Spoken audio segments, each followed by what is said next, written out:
The fire's warm, but the woods never rest. You've found your way beyond the pines. The woman's name was Agnes Holloway. She lived alone at the end of the service road. No family, no visitors, no one who'd notice if she stopped answering her phone. They said she was harmless, just strange, always humming the same tune, always keeping her mirrors covered. But tonight, she had uncovered one, the last one she hadn't broken. You could hear her talking to it, a quiet conversation, half prayer, half argument. Her voice trembled like she was begging something not to wake up. "You don't belong here," she whispered. "You can't have me again." At first, the sound was almost peaceful, like a hymn humming through the walls. But when she peeled back the sheet, the tone changed. It wasn't just a reflection looking back at her. It was wrong. Her eyes were black. Her smile was too wide, stretching farther than skin should go. She whispered, "Forgive me," and raised the hammer. Before she could swing, the thing inside the glass moved first. It reached out, its hand, pale, long, thin, and caught her by the wrist. Her scream never left the room. The candles blew out. For a second, her face was still visible in the glass, eyes black, grin perfect, being pulled backward through her own reflection. Then the mirror stilled. Just a faint vibration in the floorboards, and that humming, soft and patient, waiting for someone new to hear it. They say every small town has at least one story people won't tell after dark. Around here, it's the Holloway place. 3 months ago, an old woman named Agnes Holloway vanished in that house at the end of the service road. The coroner stamped heart failure, and everyone moved on. Except they didn't. They walk faster when they pass the driveway. They lower their voices when the wind comes off the ridge. I didn't think much of it, not until Lena and I moved in. We'd just gotten married. Money was tight, and a letter showed up with my name on an inheritance I didn't know existed. A family property, the letter said, left by some distant relative I couldn't place. The photographs that came with it made the house look better than it was. Sunlight, green trees, a blue sky that promised simple days. The first thing I noticed when we unlocked the door was the smell. Cedar, old books, a little damp, like someone had left the window cracked through a storm. The floors were heavy board oak that complained with every step. The walls held their breath. You could hear your own voice come back to you if you whispered. Lena said she loved it immediately. She stood in the center of the living room and spun on her heel like a kid. "It feels full of stories," she said, and laughed when the house creaked like it was answering. We spent the first afternoon opening stuck windows and propping doors with boxes. I fixed a humming light in the kitchen. She found a stack of cracked plates and cleaned them until they flashed. We ate takeout on the floor that night, backs to the wall, plastic forks knocking. The quiet after we finished was big and warm. I told her we'd be okay here. Over the next 2 days, we made the place ours. We found a handful of old photographs in the attic, black and white faces with careful hair and unsmiling mouths, dates rubbed almost smooth. One photo showed a woman on the front steps, hands folded, the shadow of the photographer stretching across her skirt. On the back, someone had written Agnes in blue pencil, the letters pressed so hard they left grooves. The attic was full of furniture covered under sheets that had yellowed on the folds. We lifted one corner and a smell like the inside of a closed piano rolled out. Polish and dust and something faintly sweet, like fruit that thought about rotting and then changed its mind. Under one of the sheets, taller than either of us, was a mirror. We could tell from the silhouette, long, with shoulders like a door. "Leave it," I said, because it looked heavy and because I didn't want to carry anything else down the stairs. "Absolutely not," Lena said, and grinned at me over the sheet like she'd already won. We made a deal. If it was trash, we'd toss it. If not, we'd keep it until we figured out what to do. I pulled the sheet. The frame was copper cold, carved with flowers that climbed and curled around the corners. The glass had lost its shine to a film of attic air. Lena found a cloth and polished until her reflection climbed out of the dim. She tilted her head left. The mirror tilted a breath later, like it was thinking about it first. I told myself it was the light. We carried it downstairs and set it in the hallway where the morning sun would find it. The floorboards there were good and solid. We wedged a folded napkin under the right foot so it wouldn't rock. We stood back and looked at ourselves, the way you do when you're trying to see your life from the outside, and for a second I thought I saw someone else in the glass behind us, a gray suggestion near the doorframe, not quite the shape of a person. I blinked. The hallway was empty. "Old glass," I said out loud, as if the house needed to hear me explain it. The first 2 nights were ordinary, except for the humming. The water heater made a sound like it was keeping a tune under its breath. It came and went, a mechanical choir that didn't know the words. We joked about it. We slapped the side of the tank like that could teach it rhythm. On the 3rd night, I woke to the same hum, but cleaner, like someone had taken a cloth to the note and rubbed off the rust. I lay there trying to name it, a single pitch, low and even, with a flutter under it, like a voice thinking about singing. Lena shifted and, without waking, hummed along for a bar or 2, perfectly in tune, then fell quiet again, as if the music had left her. I got up and followed the sound. The house at night was a different creature. Edges went soft. Rooms got bigger. The kitchen had a pool of dark in the corner where the refrigerator light didn't quite make it.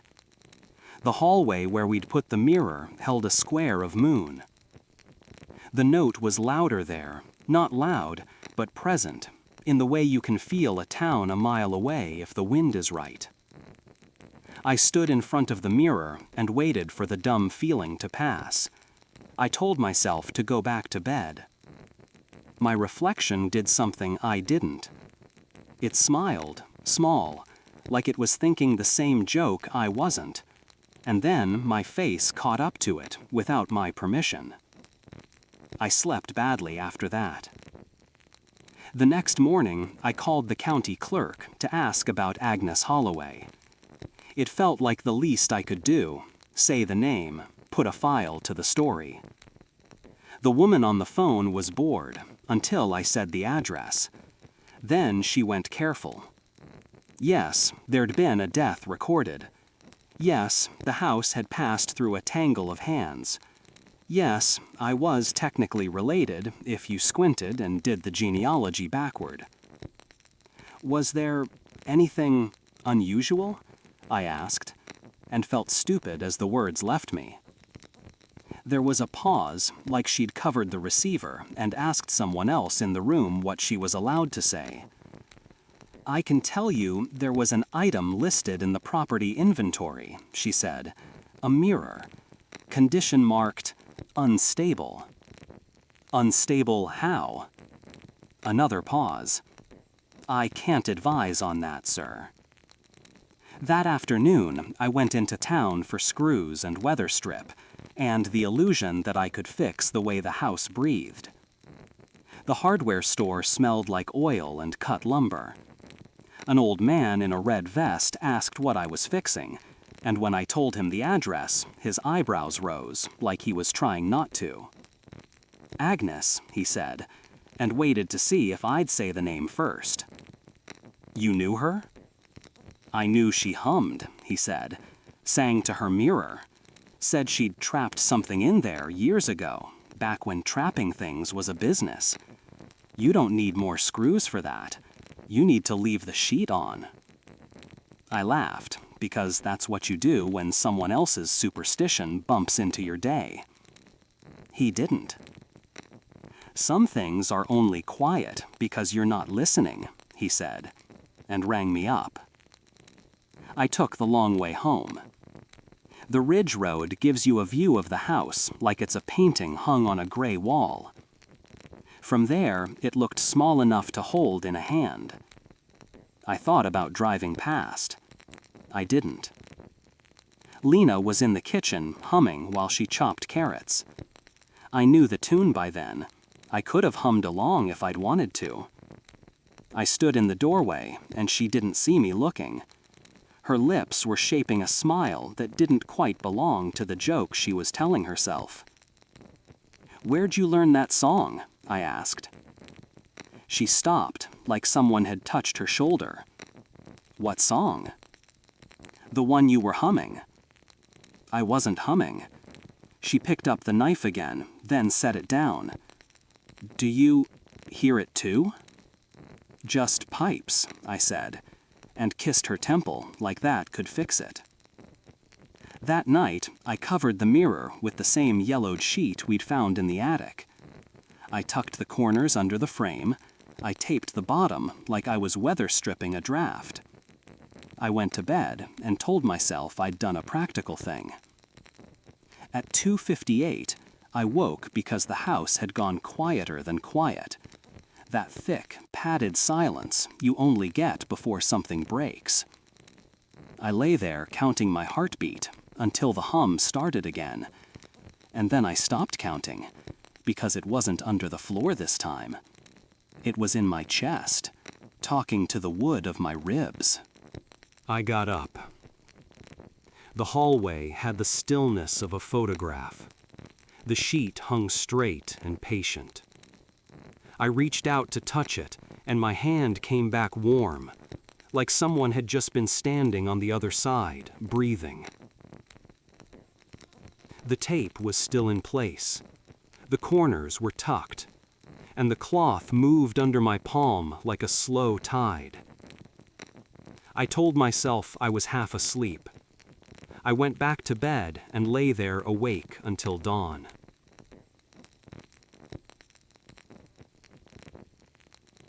We argued the next morning, the way people argue when one person wants to stay and the other is already at the door.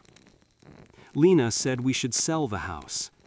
I told her we couldn't afford to, and heard the wrongness of it as soon as it left my mouth. We could afford to leave and eat debt for a year easier than we could afford what the house was asking for. We didn't resolve anything. We ate toast. She opened a drawer to put away a knife and found old newspaper clippings folded there like a warning left for the next person. Headlines: Local woman claims demon trapped in mirror. Attempted exorcism ends in tragedy. A photograph of the front steps, the same angle as the one I'd found in the attic, except there was no one standing on them, and the shadow fell the other way. "Tell me you still think it's just a story," Lena said. "I think people make patterns out of grief," I said, and wanted to believe myself. That afternoon, the humming came while the sun was still in the yard. I walked room to room with my ear tilted like I could triangulate it, but every doorway told me the same thing. It's in here. It's in here. It's in here. When I reached the hallway, the sheet was on the floor, like someone had pulled it straight up and let it drop. The mirror's surface looked clean enough to drink from. I stared at myself until my eyes watered. My reflection stared back without blinking. Then, as I lifted my hand to put the sheet back, the me in the glass lifted his a fraction early, and I had the stupid thought that I was learning the wrong choreography. That night, I set up a camera on a chair opposite the mirror. I told myself it was to prove there was nothing to see. I told Lena it would make me feel better. She nodded and asked if I wanted her to sleep in the guest room. I said no, because I didn't want the mirror to think it had won anything. I let the camera run. The red dot blinked in the dark. We lay in bed like we were waiting to be counted. At 3:05, the hum slipped into the room, smooth and certain. I kept my eyes closed like that would keep me out of its light. In the morning, I made coffee I didn't want, and opened the file like I was cracking a safe. The blanket. I had put it back over the mirror before bed. I remembered the taping, the tucking. The blanket lifted as if a quiet wind had found it. It rose, and then it slid aside, and there was no hand doing it, only the idea of a hand. A shape separated from the reflected doorway. Me. The slope of the shoulders, the sleep-tousled hair, the soft wrongness of a smile when you're thinking of something else. I, stood there for a long time watching the place where we slept. At 3:32, the figure turned toward the camera and moved its mouth. I turned up the volume. There was nothing to hear, just the soft breath of the machine and a hint of static like a throat clearing. The last frame showed the bed with 2 people in it. The timestamp said 3:33.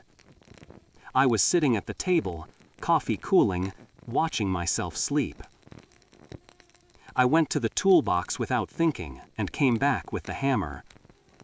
I didn't explain. I didn't warn the house. I swung, ready for the excellent shatter of decision.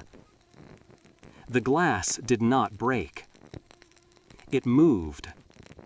The surface rippled as if a fish had turned under it.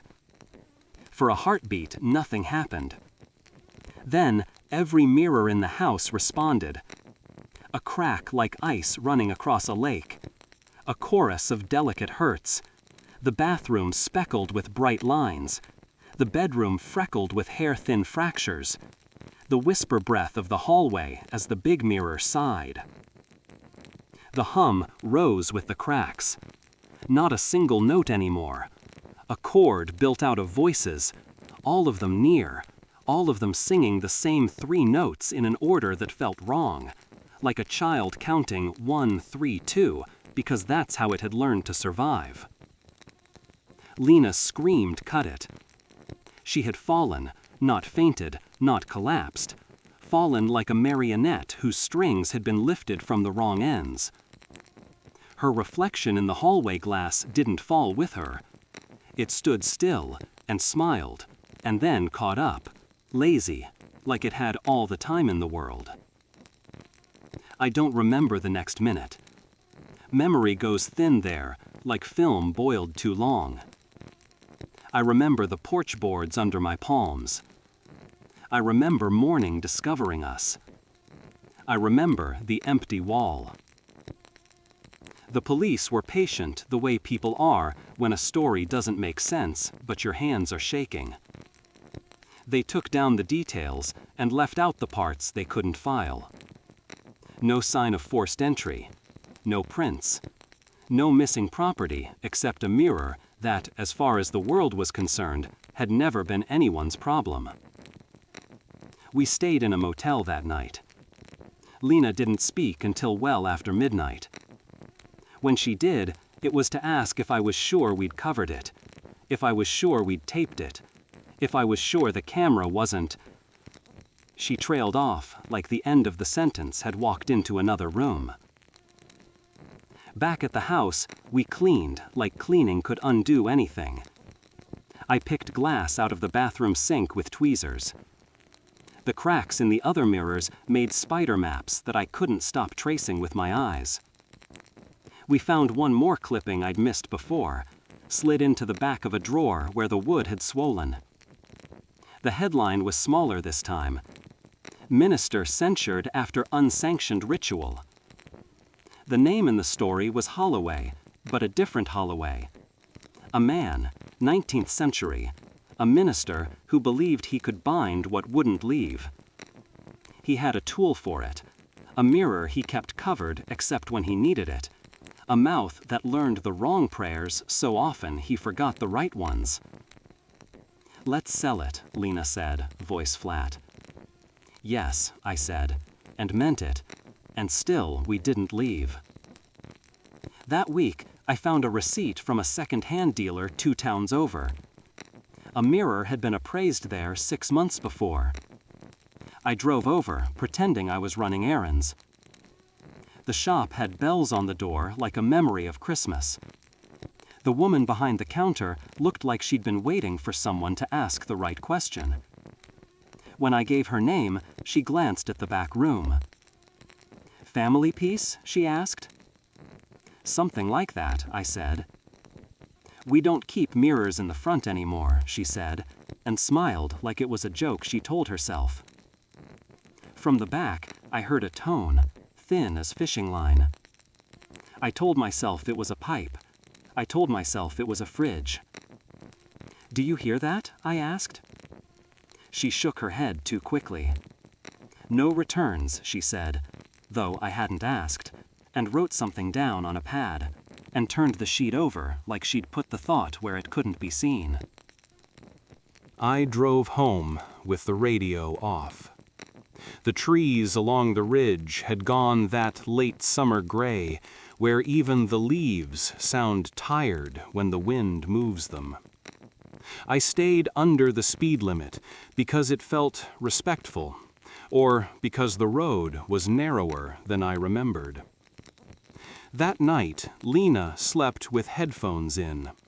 Sometimes the wire slipped and the music thinned, and I could hear her humming along with something she wasn't listening to. When I touched her shoulder, she flinched like I'd brought cold in from the yard. A week later, she asked if I still heard it. I said no, because it was kinder, because I wanted to believe not hearing something was the same as it not being there. The truth is, I hear it most when the house is quiet, when the refrigerator cycles off, when the furnace holds its breath. A note that knows what shape my ribs make. I don't go looking for mirrors. I turn picture frames to the wall without telling myself why.